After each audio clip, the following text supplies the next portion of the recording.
Hey everybody, Anish here, career coach to the fiercely ambitious, back at you today to answer a question that I get all the time, which is, Anish, I get the trainings that you're putting out there, I get the best practices. The thing I cannot shake is that every single time I'm in an interview or in a hiring situation, I just feel like a fake.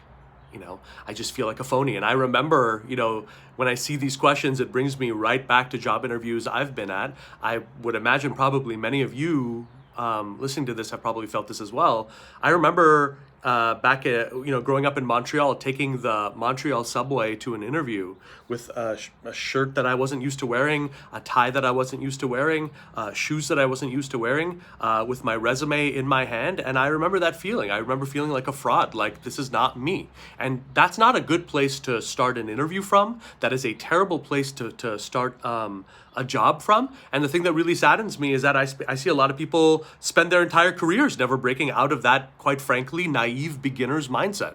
That everything about a job is an effort, and it's such a separation from who you quote unquote really are, that it's this hellish thing to endure. And I want to give you some tips on this video that will help stop that specifically from an interview process. But I would encourage you to think long and hard also about the deeper fulfillment piece here, because life is too short to spend your whole life, and what you're going to spend the majority of your life is going to be around your career, at least for many, many years. Life is way too short to be carrying that feeling around, and I believe that we are all deserving of much, much better than that, okay? So what are a couple of things? The first, and arguably the biggest reason why people feel this way during an interview is because they are carrying an unduly low vision of what they can contribute. Let me explain. So if I say, okay, what do I do? I'm a marketing expert. I have some skills in digital marketing, not as strong as I would like. I have some skills in copywriting, not as strong as I would like. I've got some skills here. If all I am is a combination of that, and I go into that interview, I'm just already steeling myself to get picked apart and blown away, right?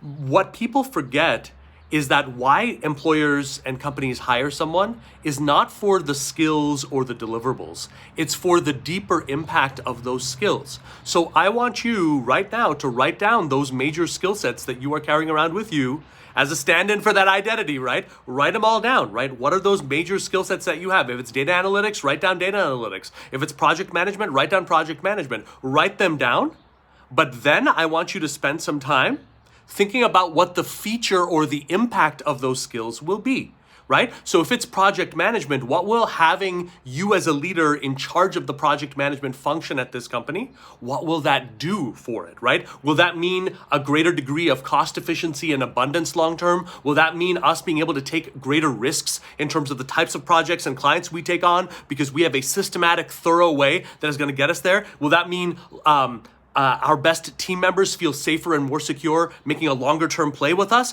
What are they going to be, right? So I want you to first write down the deliverables, and then I want you to attach them to the impact. And when you go into an interview, I want you thinking about those impacts, not the skill sets. And when you are asked to talk about those skill sets, I want you to go back to that impact and make it clear that you are a champion for that higher level value. That alone is going to immediately deepen the way in which you start these things. A couple of other tips, okay?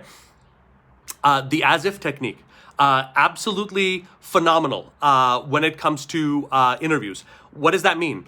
You're going in to talk to a stranger or to Zoom with a stranger or however it's structured, right?